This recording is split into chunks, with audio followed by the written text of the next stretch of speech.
You know, there's a lot of times in life when I feel like I have to question my sanity. Oh, so we're gonna find out today is one of those days.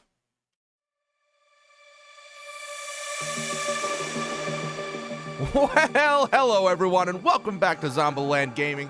I am in fact ZomBo Skater, and yes, we are looking at something ginormous that has popped up in our world. Oh, goodness gracious. So before we get to the meat and potatoes of today's video, oh, come here. I have been playing with something in game that has just, oh, it's an annoyance. It's so annoying, but it's a, hi Enderman, I see you sneaking on the back, but it is something that is a must do in every single Minecraft world, and that is in fact villagers. So let me show you kind of what we've got set up around here and then some plans on what we plan on doing. So let's head on back down the minecart. Do I have a minecart on me? Do I have iron on me? Of course not. So we're just gonna take the long walk. It's not too far of a walk. But yes, we knew from the very beginning that I had a couple villages not too far away. Ooh, I like this. This looks nice. Not too far away from our starter area. And so what I have done is I have taken all of the villagers from there. Do I have a, yes, a way to get out? So I've taken most of the villagers, not all of them. I think there's still a couple more inside here, yes. From this village, I've just got minecart tracks going all over the place. You know the deal on how we do stuff and things with villagers. So I've just grabbed all the villagers from all their various houses, and I have transported them into this house right here, and it looks like there's still a couple more knuckleheads going on back here. But then what I've done is I've set up a way to transport them very nicely, I might add. I think this kind of turned out nicely. I didn't want to just have just any old minecart system. So we've got this long old tunnel going straight through the mountainside over into yet another holding cell. And of course, I couldn't just plonk down any kind of house. We had to do a house in the style of what we're currently doing.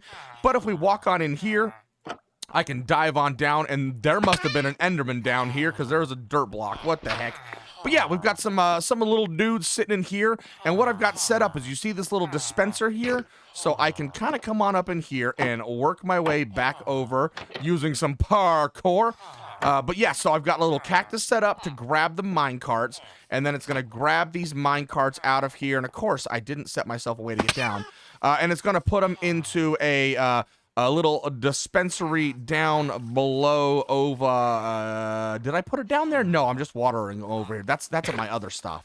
So yes, I've just got a little water bucket here so I can do this, and it's going to send one of those villagers or all of the villagers, it doesn't really matter, down a water stream into the corner, and then you can see that trap door right there kind of came up. So we can kind of, I think, if we can diggy right about, yeah, maybe. Oh, there's the cobbly knobbly. I don't want to delete any redstone-y stuff.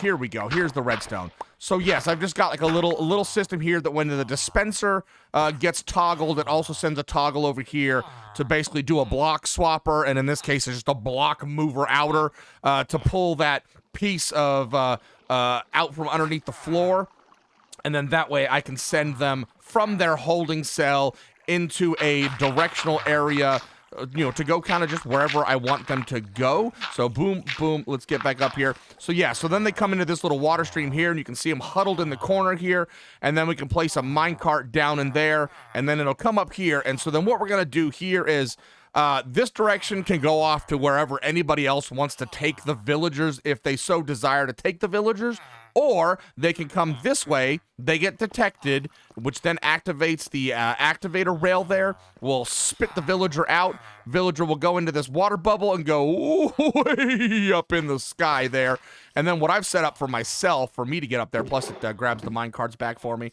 but what I've set up is a little dropper assembly going on here, a water upper, water dropper, bubble elevator, words are hard, good grief. We've got a little bubble vader going all the way up to the top for us, and we've got a downs going there, but now we are way up in the sky, which has got some crazy cool views. And then up here, we've got our villager breeder. I cannot remember. Did I label who this was? No, I didn't label who made this. I do not remember the name of the person that built this design for the village breeder. I'll have to post that in the down belows, but it works so supremely well. So we've got our farmer villager and another villager Yahoo in there. They can see these beds, but they can't reach them, so they know that there's space for the village to make little babies. So they spit out a little baby. The baby walks across that trapdoor, drops down into the water, and gets caught right down there on that cobblestone wall, or in this case, it's an andesite wall. And then when they grow up, their heads stick into this water, and then they all go, all up in this little area right here. So we've got a whole bunch of villagers ready to go. And then what we have down here is a little minecart dispenser. And so I can just say, boop, and click that button. It'll grab out one of the villagers and send him on his merry way down here. And you know what? We are going to sleep real fast, and then we will ride the track down. Okay, let's go grab a minecart. Oop, get down in here. We're going to steal one of these bad boys. Thank you very much. And let's ride this bad boy down. This is actually the first time I'm going to have ridden this.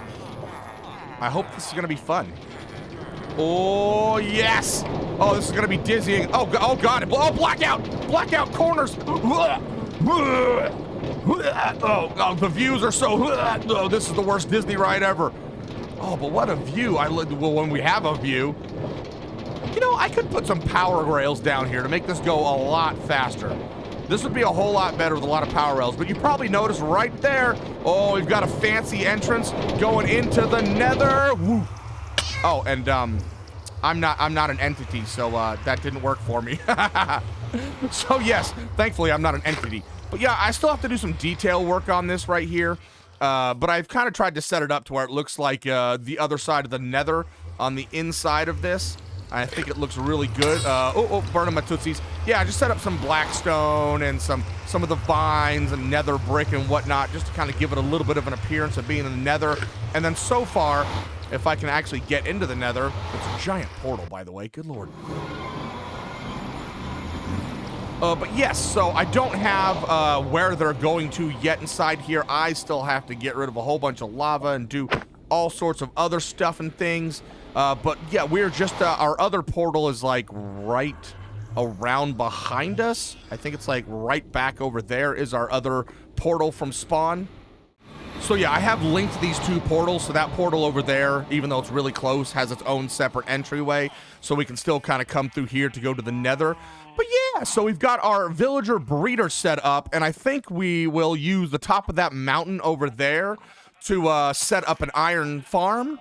I believe that's what I'm going to do with it. But the plan is, right, is I'm going to doctor that all up, make it look a whole lot nicer than it is. I basically just generated a big old chunk here of stone, just kind of a weird outcropping, like this portal just spawned out of nowhere, here. Oh, hello, zombie. Let's take care of you real fast. But yeah, so what our plans are is we're going to come back to our base, which is right here, bam, bam, our base, and then we need to go around the backside, which this will be the quicker way to go to the backside since I don't have a back entrance, is I plan on going to over there on the other side of the river, and we're going to set up an area for making the village. So actually, let's see, game mode, hello, and can I game mode, creative, ZomBo Skater, that's me, boom. All right, so yeah, I plan on making a nice little bridge over here, plus that'll help me make my walkway over to the dock here.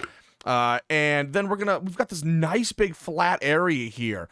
I think it's gonna be perfect to set up a whole bunch of houses right here. Instead of having one, the goal, right? The goal. Let's get into my goal. The goal is I don't want to have just one giant big old villager trading hall. That's been done many, many, many times. We all know what they look like. They're functional, they're cool looking, they got everything you need, but I don't want that. I want a marketplace with 13 individual shops, with 13 shops with 6 villagers inside each shop, with the ability to do all sorts of stuff and things with the villagers. So I think this area will be perfectly set up that I can hide redstone and rails and stuff underneath the ground and set up all the shops. It'll be close enough to our base so we can go over to it, and it'll also look like part of our base area. And plus I'll get to build a cool looking bridge going, I think, across from like right here over to there, I think is what I'm gonna do.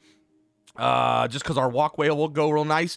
But to show you kind of my thought process on this idea, what a lovely view, we are going to go into my creative world, and I'll show you all the stuff and things that I've gotten done so far on the inner workings of what is going to potentially be our villager trader village. So I'll see you in my creative world. Warning, this is gonna get a little bit weird and probably confusing, and I am way too close. I am way too close. Okay, let's look up. Oh, that's much better. Oh, so yeah, this you're about to witness how my brain works and sometimes doesn't, and why today I'm questioning my sanity and why I do things, but I think this is going to be pretty awesome. So let's get on into it. That is my butt. Let's look this way. Okay, so we have a whole bunch of what looks like Minecraft computer stuff and things going on, and essentially it is. By the way, Logical Geek Boy. Logical Geek Boy is who created that villager breeder, and oh my god, it works just fine. It's been working for like quite a while now. So anyway, what we got going on here is a whole bunch of different components, mess and stuff and things of an idea I had. So we're gonna start off over here with this giant little thing here. So, giant little thing? Wow, words. So what we have here is what's going to be the representation of a house. So there'll be like 13 of this assembly and 6 slots for each of the villagers. So the villager is going to be in a minecart, basically right here going, Let's portray a villager.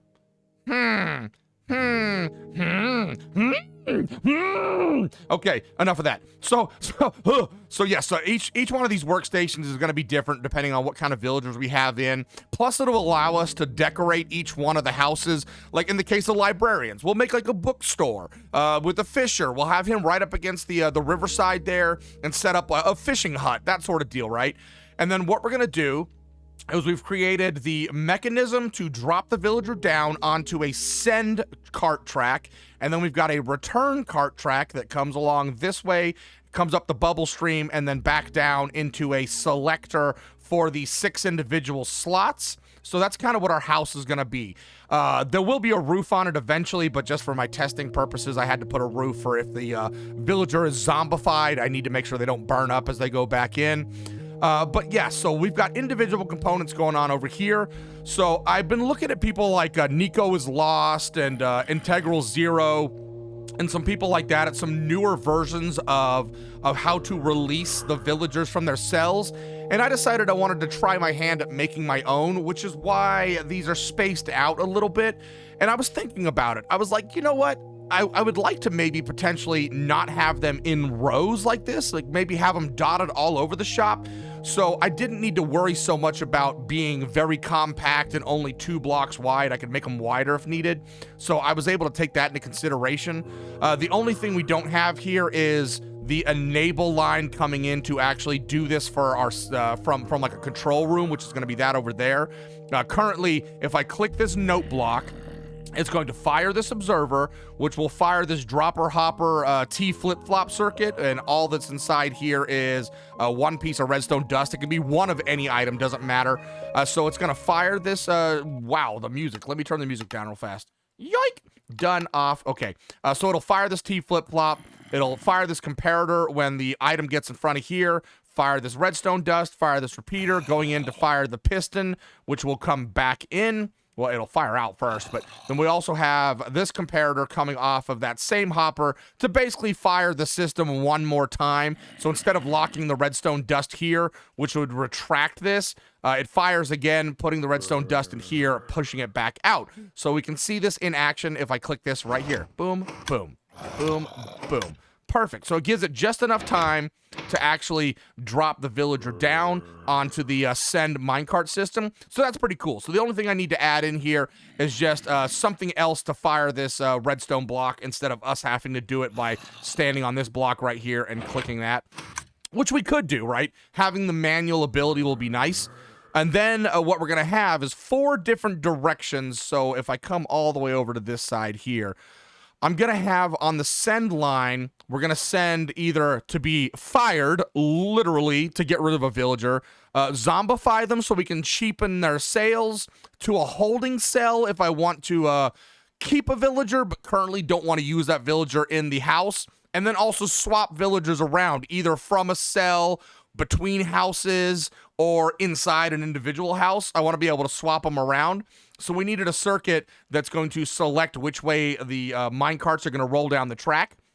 And then speaking of that, so the next section will be zombifying. So this was Nico is Lost and a couple of his friends created this. Oh, I don't know if they created this this zombification circuit, but that's where I got it from. It's from Nico's video. And I will post that as well. I didn't need 2 sides like it's in his video. I just needed 1.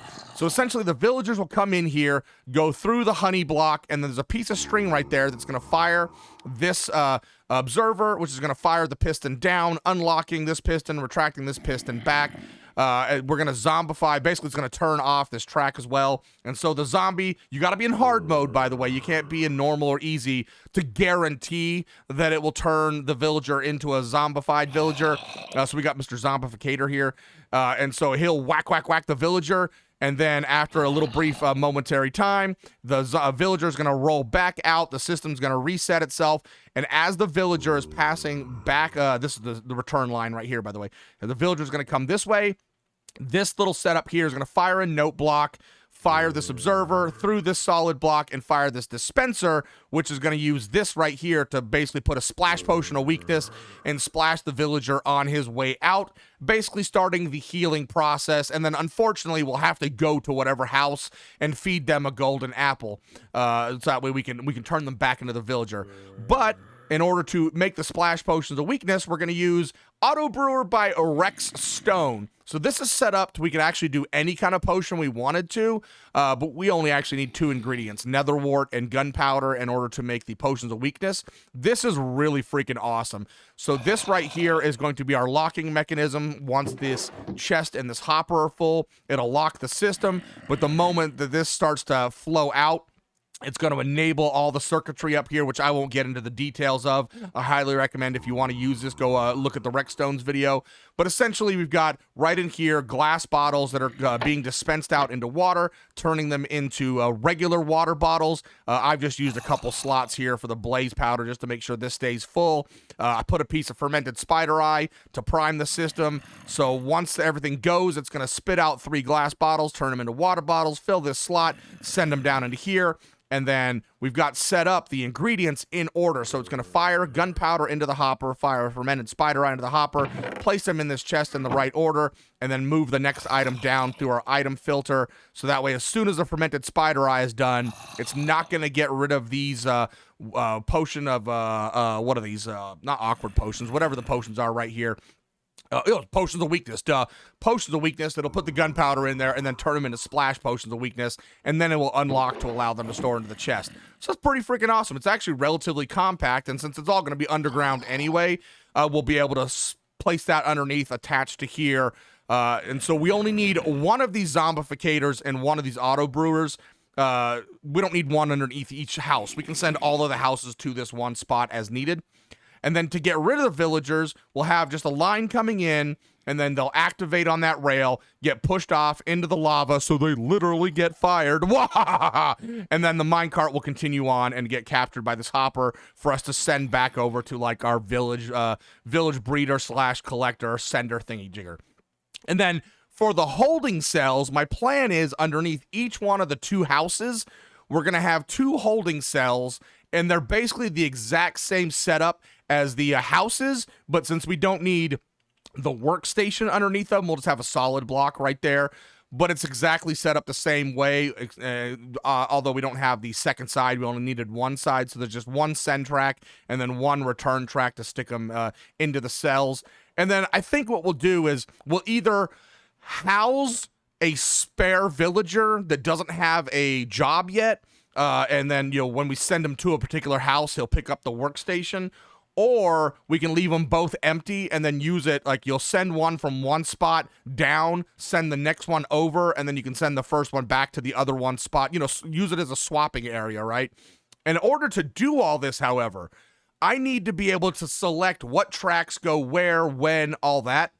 So that's what all this redstone computer messy do is over here. There's going to be a lot of changes going on to all of this. This is just my preliminary trying, but we're going to have like a little control room over here that will be able to select where they're going and then enable it, what slot inside a house they are and enable it, select which house we want and enable it, select which cell if we're going to send them to a cell and enable it. And then over here will be the enable for a system start. So off of each one of these, we're essentially using registers, like little D flip-flop registers. So in the case of destination, I only have 4 destinations, so we can use 2 bits of binary in order to do that. So a 0001, 1011. I've got a video starting binary theory stuff. I plan on making more Minecraft and real-world binary digital logic theory, but that is neither here nor there. Let's just say this is a register taking our destination, sending out that pulse for whatever. So this is 0, 1, and 2, because we don't need to actually turn this track, so we don't need the third one. So if we were to select both 1 and 3 being powered, let me enable this. And then power that. So if both of these are powered, making a binary for 3. Wait, what happened here? What happened here? Yeah, there we go. Now we're enabled.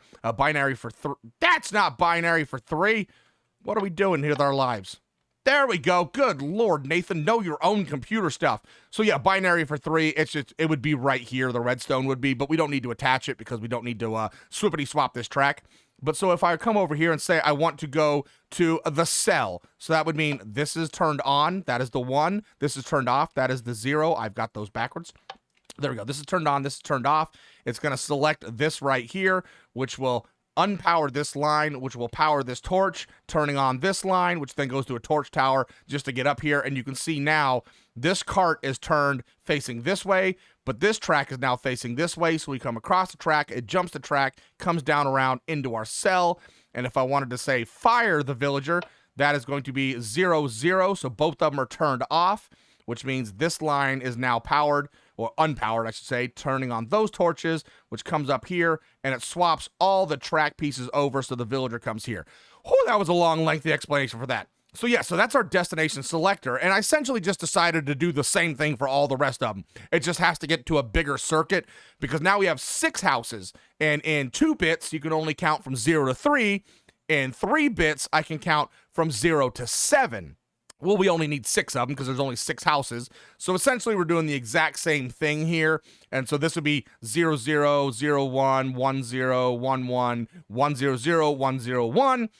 So 0 through 6 in binary. And then I've just pulled off whatever torches I need to power. In the case of coming over here, we've got a left and a right side. So I'm counting this as slot 0, slot 1, slot 2, slot 3, slot 4, slot 5, and I'll do the same thing for every house. So we need to be able to swap these pieces of track right here. So I only needed 2 lines to come into here to turn these tracks. I don't need to turn this piece right here. And so I just needed to enable that. And then in order to get them from the left to the right, I have to bring in a signal right here to swap this piece of track to go either left or right. And so I need a line, when it's depowered, it's going to go right. I just need to power it to turn it to the left, and as soon as I remove the power, it goes right. So what we have over here is this little line right here will enable the track to swap to the left. We don't need it here because it's unpowered anyway, so it'll automatically be going right. So that'll select our slot, and then our house. Well, we don't need to do any weird fancy stuff with our houses per se.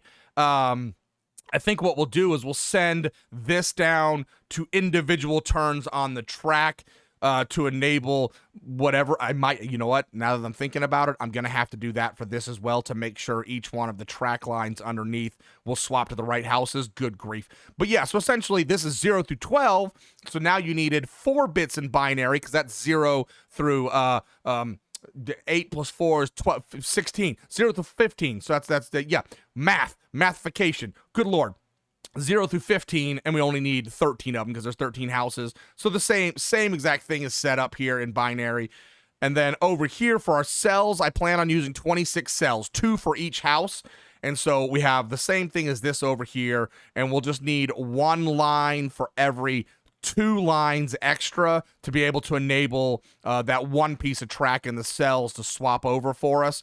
And then off of each one of these is going to be a line like this, it basically lets me know if this is enabled. So when this is powered on, it turns off this torch, which turns off this dust, which turns on that torch. So that's going to give me an enable signal. And when we have all 4 of those things enabled, telling me that yes, we have something selected then what that's going to do is going to come here to the bottom side of an AND gate, and then once we're all ready to go, we can flick this lever right here, and it'll satisfy our AND gate, and then we'll take this signal from here out to you know, the actual start of the circuit, which will then fire whichever cell we have selected in the house to drop that villager down and take him to do anything with him.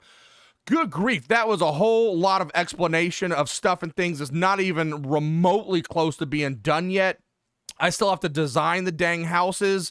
I still have to figure out where we're going to place them in the real, you know, in our actual survival world, and then start commencing to couple everything together. And I know there's a whole bunch more circuitry that I need to figure out on how to make sure things are going to go as planned and not get all hoobly-doobly. Plus, I need to compact this stuff. I need to make this a whole lot more compact. But we'll figure that out later. This was just my initial idea. But anyway, so yes, completely unique. 13 individual houses instead of one villager trading hall. And we're going to have the ability to fire, zombify, put them in a holding cell, or swippity-swap them around as needed. Oh boy. All right, back to the real meat and potatoes of today's video. All right, with all of that out of the way, good Lord, my brain is hurting. Hopefully we'll be able to come up with something pretty sweet for that. But in the meantime, it is back into this gorgeous building behind us, the greenhouse, to do more magic stuff and things. There we go. All done with cheating for the day. Okay, back into creative mode. So I have done quite a bit inside here in between episodes, trying to prepare to basically push all the way through tier 2 for us. And bam, look at this. We've got a little bit of the R's stuff and thing going on. I tried to do some workings with some of the other mechanisms for R Nouveau, with the source jars and the ergonomic source links. Basically, I have made a bunch of Mage Bloom and Source Berries spread out in all 4 corners, and then, of course, there's one side because it doesn't have an entrance. And then I've set up a bunch of relays, which we will show how to make here in a second. These source relays to try and basically grab the, source berries, to grab the source from here into the jar, into a relay, up into a jar up top. And then we still have our little pedestal down below, but I've kind of put a little bit of the R Nouveau logs underneath to give it a little bit of a nice touch. But if we, God, those hurt. If we go up to the top here, I have moved our imbuement chamber up here with all the source jars, and then our scribe table as well, just to kind of give us, you know, we're using some of the stuff and things from R Nouveau inside here. Fills up the area quite nicely. Oh boy, and inside these chests, we've got all of the goodies for making tier 1 glyphs, and inside this one, all of the goodies for tier 2. The only thing I would like to mention here, and I don't think I have the items on me. So we already saw how to make the source. So if we grab out a piece of lapis, which of course, why would I have lapis? The source, we basically put a piece of lapis or an emerald inside, or not emerald, the amethyst shards inside here, and it turns it into source. Well, in order to do the imbuements for the various different, where do we have them? Do we have some here? Well, right here. Like the essence, the manipulation essence, and so on and so forth. We need to actually use this imbuement chamber with the source gem already inside it. So if we come down over here, and I think we can just probably click on essence. Let's see. Can we find some essence? I don't think I know where the essence is. Hello? The essence? Crap. Which part of the book is it in? You know what? Let's just go back. Source? No. Machines? Is it like a machine thing? Automation? Rituals? Performing rituals? Boom. No, that's a ritual brazier. No. Okay, that's not there. That's for different stuff and things. Enchanting? How to enchant? In here? No. Enchanting apparatus? No, that's the enchanting apparatus. We need the imbuement chamber. Automation? No.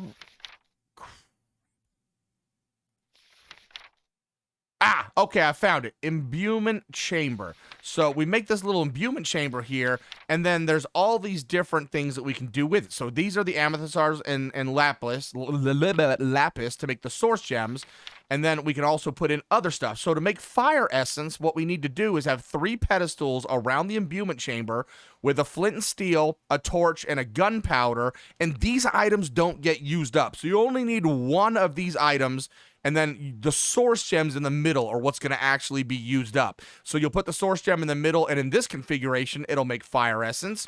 Use iron ingots, any kind of seeds, and dirt will make earth essence. Water, snow block, kelp will make water essence. Feather, a wilden wing, which we've been getting attacked by a lot of those, so they're easy to get. Any kind of arrow will make air essence. Fermented spider eye, sugar, and milk will make abjuration essence.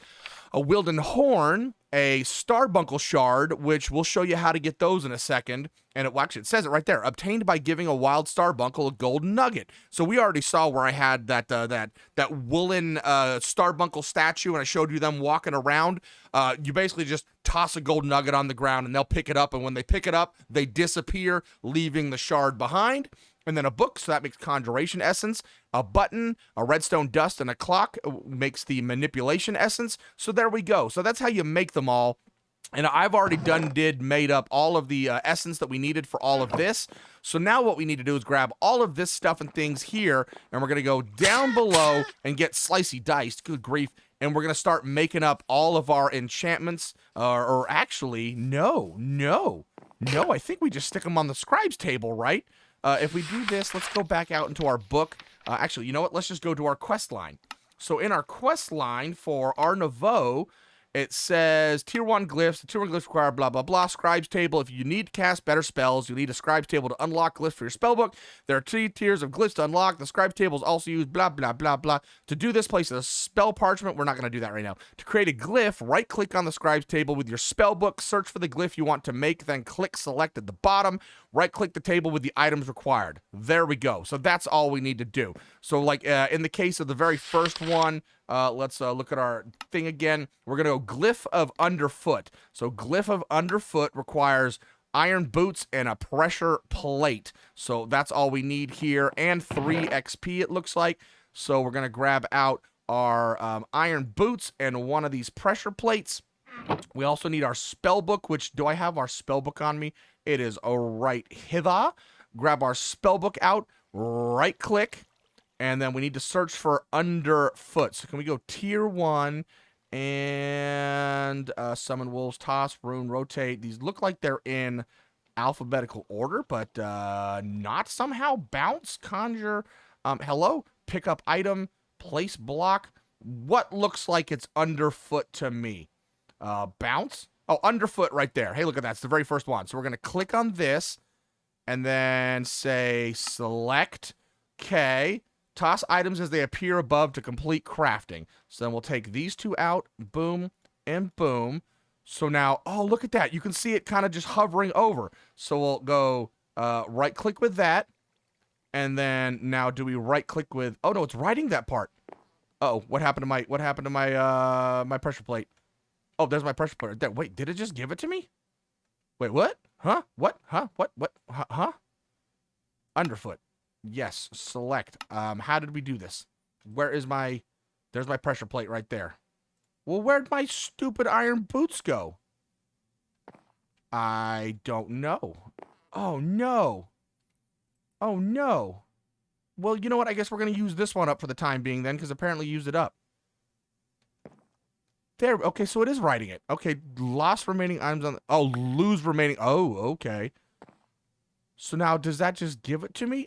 We did not read our book very well. What did it say again? Not our book, but our quest line. It said, blah, blah, with the items required, and then the glyph will be created. Use the glyph to learn it. Oh, do we already learn the glyph? Do we have the glyph in our inventory now? Oh, we made 2 of them. Good grief. We didn't need to do that. So we have the glyph right here, and then we can just right-click on the glyph, and we have unlocked it. So now if we open up our spell book with, what did we do? We did number 5, right? Yes. Then now we have underfoot. The spell already has a form glyph. Hold left shift for more info. Target the spell on the block beneath the player. So how do we do these then? Spell already has a form glyph. So, hold left shift for more info. Target the spell in the block beneath the player. So how do we use this then? How? Well, we got the reward for that. That's XP, which is great. So how do we use these? How did we create spells again? Hello, blah blah blah blah. On the left, there are several tabs. The spell book will only allow you to create and use tier 1 glyphs. Well, yes. So if I go, oh god, oh I got the choking. Oh, here we go. Oh, okay. Oh, I see. So I get 10 spells that I can create. So I've already created the pew pew one. So if I go to 2, then I can go so target this one targets the spell on the block beneath the player. So if we go like what is it? So touch apply spells at the block or entity that is targets the spell on the block beneath the player. So if we go like that and then say break, then we can say, and then like that and say, don't mind down, right? And then we say create, and then we should be able to go, yeah, it does it. It works. All right, but now we need to place that back. Oh no. So cool. All right, beans. Cool words, stuff and things are hard. So yes, that's how we're going to create these spells. They're a little bit awkward in my opinion. It seemed like why that piece was in there is beyond me. Like, why was this pressure plate? Was it even used? Oh, did it just wait? Did it take the pressure plate from here out of my inventory? Wait. Oh, we got to try that. I don't need this one anymore because we've already learned it. So if I go like this and select arc projectile, will it like? Oh, I didn't say select. And then toss items. It is. Look. What did it just grab those items out? And I need a snowball and a slime ball? Oh, that's different. Oh, I got these recipes offline. Oh, I need to go find a slime ball and a snowball because that one is different than it was online. Which one are we doing right now, by the way? What was this? Oh, that is not what I meant to do. I'll give you that back. Oh, this is hard. This is stuff and things. We're learning stuff and things together. 5. So we are learning. Oh, actually no. Right click, and it was arc projectile. So if I look in here, arc projectile is probably going to be way up top, right? Blah, blah, blah, blah, blah, blah, blah. Where? Hello? What looks like a projectile? Why do none of these look like the thing that I'm trying to do right now? What the heck? Why? None of these are in the order that I want. Leap. Oh, is this not? Oh, this isn't even one of the ones that I need. Oh, okay. That's why I don't have the items for them. Crap. What items did it use then? Okay, so I guess we need to go through this list right here because that's what I grabbed stuff and things for, I guess. Oh boy, things are different than what I collected. I might have collected all the wrong resources. All right, I'm going to look through all of this and figure out what resources I need, and then we're going to have a little time lapse of me creating all the spells, and then we will test out all the spells.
Okay, so that was tier 1 complete, and it looks like it took items out of either or chest. That's kind of weird and random. I'm just gonna toss those up in there for now. So it kind of pulled my items all over the place, and of course, because of the quest line, we had to make some of these things that we already had, and of course, we already saw me in another episode that we already had some of these that we had found from rewards. So now all of these, I'm assuming, are just gonna be XP. Oh yeah, so I'm gonna go ahead and go through all those. But yeah, let's look at our magic book here. So now look at all these we have. It's insane. Some of these are really freaking cool too, like Summon Steed. I mean, come on, hold on. What do we got to do here? This is an effect. So if we go projectile, self. I don't think we want to do self. Let's do projectile. What is sensitive? Causes forms to target blocks they normally cannot target. So that means I could like go anywhere I want to. I'm not worried about that. Bounce, break, conjure mage block. No. So we're just gonna go steed and say hi ho silver. The silver. There we go, like that. Hi ho silver. Create. And then now if we do this, we should be able to go. Yeah, look at that! Oh, that's freaking cool! So now it only lasts for a little bit. I don't know how long this lasts for, but how freaking cool is that? We can summon in a horsey. That is, look at this! I'm on a horse! That's my butt! That's the horse's nose! I'm on a horse! Wait, I'm in air on a horse. How freaking cool is this spell? Wow, this horse is like, look at the health on this horse. That's crazy. And then I wonder if as soon as I get off it, how long it has before the summon horse goes away. Oh, that is cool. So now we have all these spells. We're going to be able to do all sorts of mining stuff. Let's open up the quest book again. So right now, we don't have too many things that we can do. We can projectile. We can arc the projectile, regular projectile, do it to ourselves. So like we can do healing if we have, yeah, right there. That'd be a harming. I know there's going to be a healing spell eventually, so we'll be able to harm, and then we can go to touch to like any kind of entity, underfoot, and then we can amplify it. So like if we were to go, like let's see, let's go to 4 and go self. We can't amplify. Self cannot be augmented with amplify. What? Oh, self. Let's go hold left shift. So gives players the bounce effect, causing them to bounce upwards upon falling. So if we go where's leap? Where was leap at? Where was leap? There was a leap somewhere. Boom, boom, boom. Freeze, harm, harvest, self. What? Oh, you can do self again? Leap. And then go to self, amplify, and then bounce. Can we do that and go boing like that and say create? So now if I like, the spell does not start with a form glyph. What? Okay, so that didn't work. So this spell does not start with a form glyph. So clear it off. And then if we go amplify, leap, and then amplify bounce like that and go boing, create. I didn't start it with a form glyph. Huh, I wonder how we do that one. Oh, the spell does not start with a form glyph. So I needed to go self, and then leap, bounce. No, I need to, oh, I can't amplify that. So if we leap, then amplify the bounce. Why did that not work? Oh, there we go. Oh, Jesus. Whoa, whoa, whoa, holy crap. Whoa, that's freaking awesome. Oh, we run out pretty quickly though. That is freaking cool. Holy crap, we'll be able to go all over the place. Hello, Horseye. Like I wonder, let's regenerate some of our mana here. Oh my god. Oh my god. That's freaking cool. So if we can regenerate our mana a little bit, we'll really be able to go. So I have already made all of the armor. Let's go ahead and unequip all this and equip all this. So now we should regen mana faster. Good lord. That's freaking cool as hell. Whoa! Oh, that's gonna be so fun. Oh, that's excellent. Oh, we're gonna have to create some of the coolest spells ever. Okay, so that is, let's go ahead and go into our questy book. That is not my questy book, that's the party finder. Questy book, I'll cancel all of that in here in a second. So, like we just saw, I went ahead and made all of the armor. We knew that all we had to do was take the diamond pieces of gear and surround it with 4 pieces of mage bloom fiber. So that is all done and dusted. Give me all of the goodies and loot from that. And now in my inventory, I have the gold and I have the iron to make those. So we'll go ahead and make that real fast. I had to make a one of the Dominion wands because you need these in order to set the relays. So I will show you how to make that real fast. It's in the enchanting apparatus, which is down underneath our platform here. It's 2 source gems, a stick, and a gold nugget set up exactly like this in the enchanting apparatus, and it'll make the Dominion wand. And that's going to give us a couple rewards here. And so with the Dominion wand, we can grab it out. It looks just like this. It is very, very fancy. Look at this. Oh, look at how fancy we look with our leprechaun hat up on top of our... But yes, the Dominion wand. It looks just like this. So we can go over to our relays. And this is a lot like kind of any... Oh, I don't have my jump ability now. Oh, God. Oh. And we can look at one of our items, like the source jar here, right-click on it, and it says position set. Then we'll look over here at this relay and say position set, and now it says it's going to, this relay is going to take from that source jar. Then we can click on this relay again and click on that source jar, and now you just saw the purple lines going up.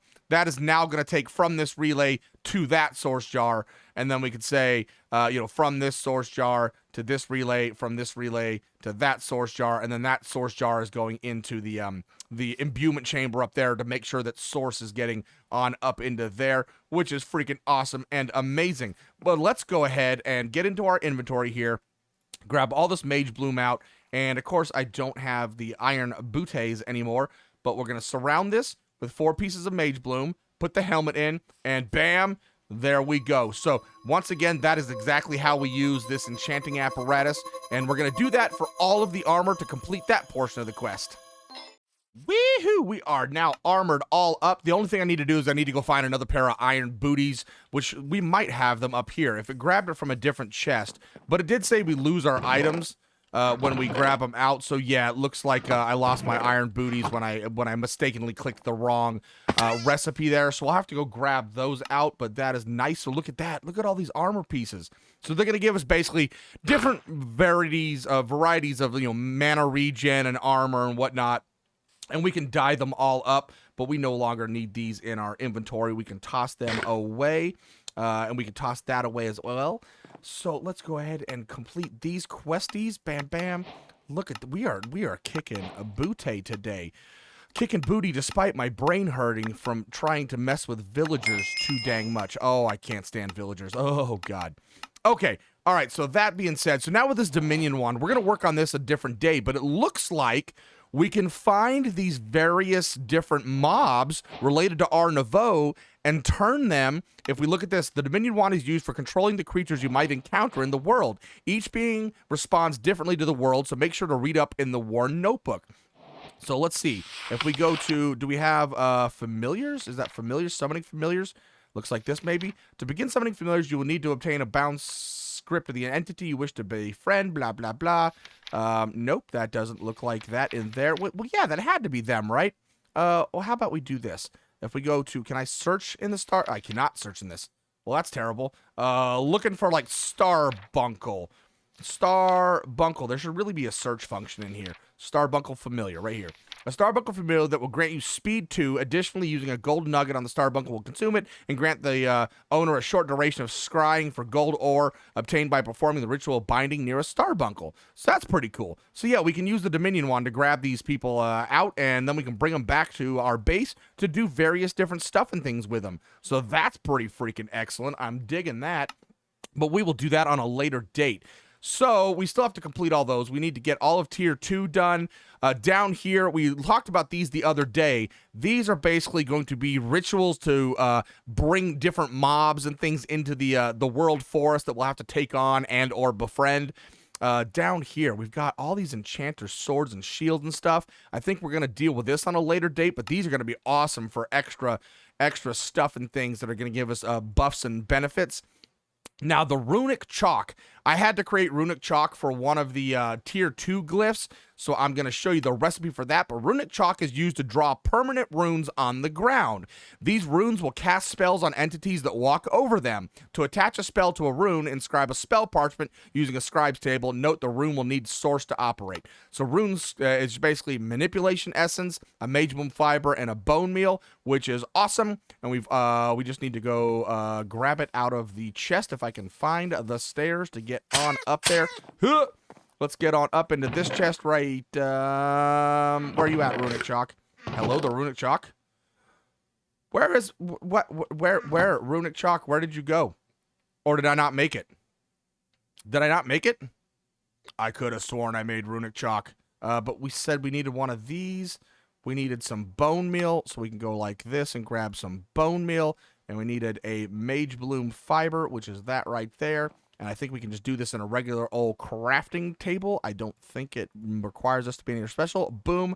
Runic chalk right there. Oh, I know why it's... Oh, I just drew a rune. I just drew... Whoa. These are cool. I like these. Oh, I like these. Okay, we're going to put those everywhere. I'm using the durability up. I know why it didn't complete the quest, because we need to do this right here. Spell parchment. Used to inscribe spells on with the scribe's table. In order to make a spell parchment, what we need to do is look in here at blank parchment. So we need to make some blank parchment, which is just mage bloom fiber around a piece of paper. And did I grab that out? I sure as hell did not. Why would I have? Did I stick it in a chest? I did not. So we need to go grab a piece of paper. Okay, paper in hand, mage bloom around, blank parchment. So now if we go back to our scribe's table, we can use it to make spells.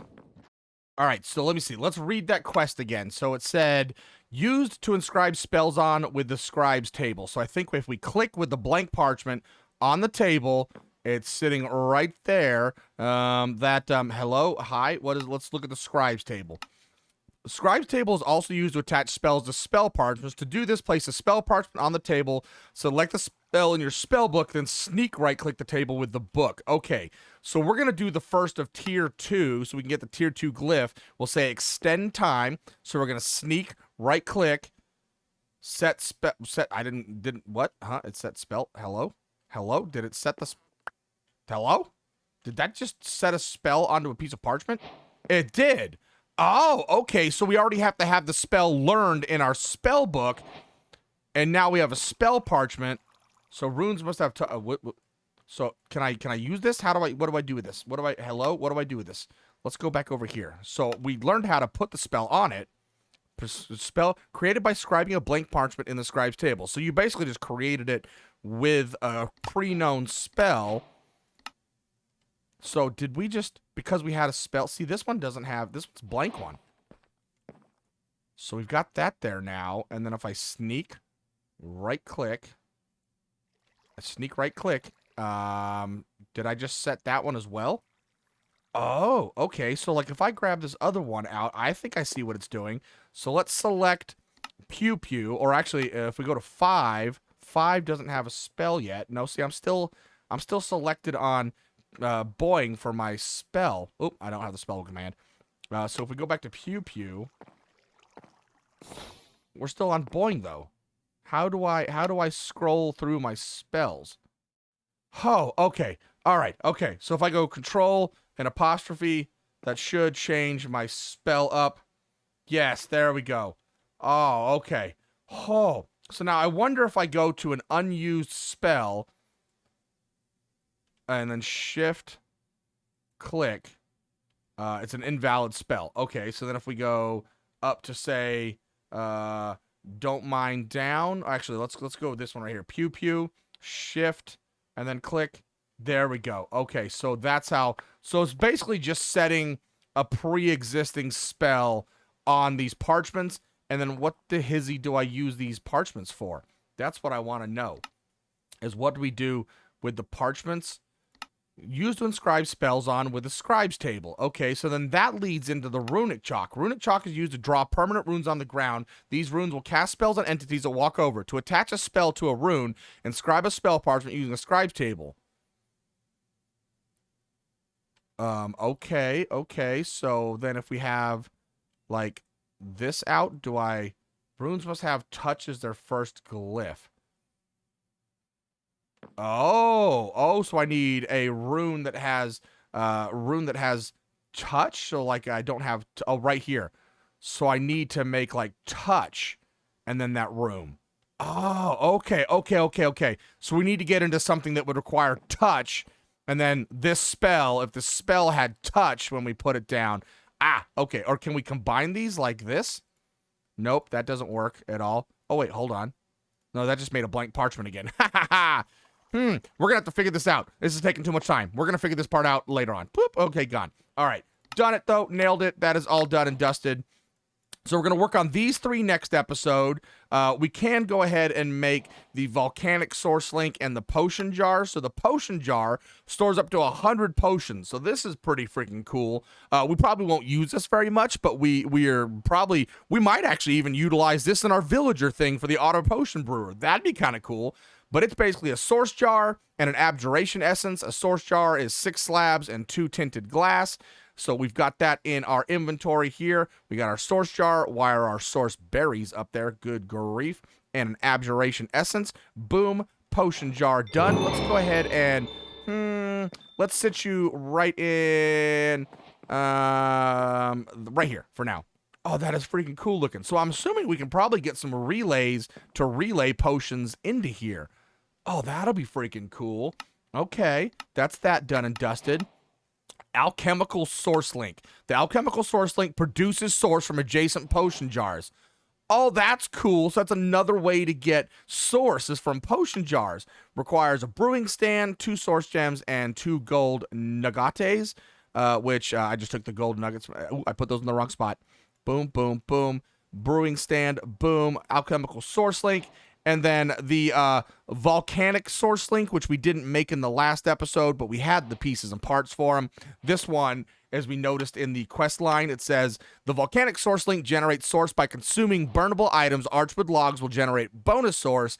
As it burns items, it will convert nearby stone into lava. This also generates lava lilies. So this is one way for us to get lava, as well as we can just, burn some stuff to get some more source.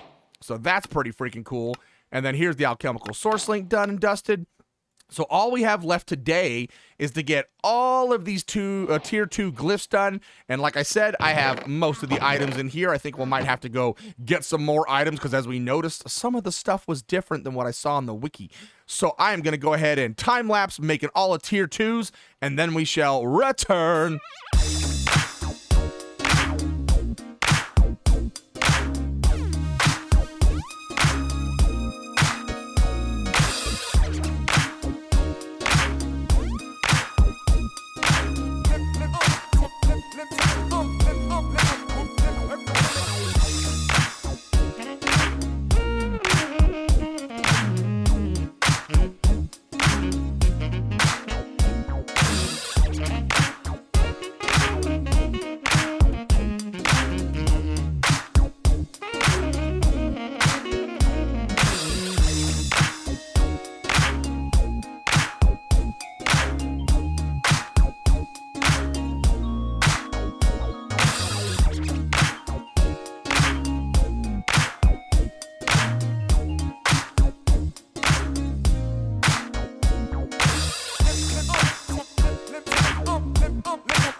And with that, we are done with tier 2. And let me tell you, some of these look freaking awesome.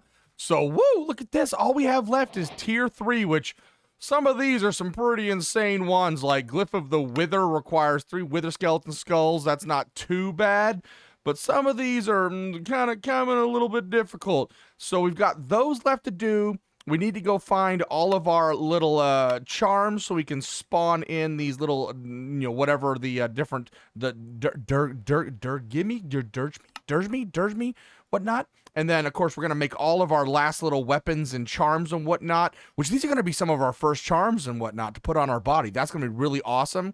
Oh, a jar of light. Summons a floating light source that follows you. Oh, baller. And then, of course, these are all the last stuff and things that this is going to be the very last thing we do to summon in all of these different guys. We're going to create a whole special area just for that. But I think in the next episode, we'll be done with the quest line, at least, of Art Nouveau. As we looked in our spell book, hello, can I, how about I do this? You can see we've got quite a few of the different enchantment abilities for our spells, but there are so... I messed up my croppages. Oh, poopy. Huh, can I please get up here? Oh, my god. Look how... Holy crap, that bounces you so far. But yeah, there's still so many other of these spells to create. It's insane. Like, if we click on this, look at this. We still got all of these in tier 3, but we're still missing some from tier 2 and tier 1. So there is a hell of a lot more spells that we can actually create than what is actually just for the quest line. And we will get to all of those. I don't know if I've mentioned it before, but right now we're just getting through all of the quest lines so we can learn how to do the stuff and things. But once we are quest book complete, that is not going to be the end of the series. No. That's actually the start, in my opinion, of the series. Because then we'll have the knowledge and the know-how to create all these crazy different contraptions and machines and spells and magic and blah, blah, all the stuff and things, and then we'll be able to just do some bonkers crazy stuff and make ginormous structures with all sorts of different stuff and things going on. Oh boy. But yeah, that's awesome. So we learned a little bit about how to create spells, and some of these are absolutely epic and amazing. Like, I think I have one location I want to go to with this real fast, and we're going to fix our pew, I think, as well. I love the bouncy with this. So if we come into our spell book, we come in here, we'll go into... No, we don't need to go in there. We need to go mouse button 5. We're going to go into our pew. Now that we have more unlocked, we're going to clear this out, and we're going to say projectile. Accelerate would make it go faster. Pierce. What does pierce do? When applied to the projectile spell, projectiles may continue through their path an additional time after hitting a mob or block, causes certain effects to all. Oh, that's kind of freaking cool. Accelerate. Yeah, let's go with accelerate. And then we're going to go break. And then I want like pickup. Break. And then... amplify. Additively increases the power of most spell effects, can increase the harvest level of break, and increases the damage of spells. Cool. So we'll augment the break, and then we're going to hold shift. Applies a silk touch effect to break and causes explosion to not destroy blocks that drop. Oh, we can extract. Oh my goodness. So we'll go extract. And then we want pickup as well. We want to pick up the item, pull, place block, item pickup. Boom, like that. And I think that should work. So we can go, this is going to be pew spawners.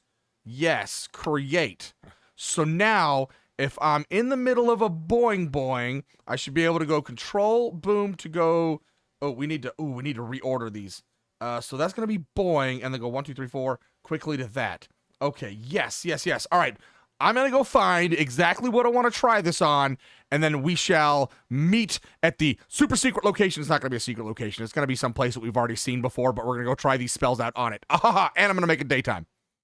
Okay, we're back. We're back at the starter hut stuff and things, and I believe if we head off, like if we look at journey map, I believe somewhere... Oh, right there. You can see it in the sky. Right there. We're going to head over there. And oh my good. Oh, look at this. Look at our villager breeder. Oh, how freaking cool does that look? I love Journey Map. It's so amazing. I look at that. I just love it. Look at it. It's so cool to be able to see all the stuff and things. Like, look, we can even look at the colony growing up. Oh, that's so cool. Oh, I'm getting distracted. Okay, we're going to head over to this ship right here, which is off in this. Oh my God. Oh my God. I got it. Oh my God. Oh, we can get to the top of this. Oh, I just lagged out. How? Why? Why is this a thing? I am the administrator. I have op. If I go into creative mode, I fly all the time. Why is this not a thing? Oh, back to the server. Well, okay, we're back. Apparently, we can't jump up this high, which may mean that the thing that I want to attempt to do is not going to work so well, because it's going to be even higher than this, I'm going to assume. That is hilarious. So I wonder if it was just because we clicked so many times. Like, we can do one, no problem. So, okay, let's head on over this direction. We'll just click slowly.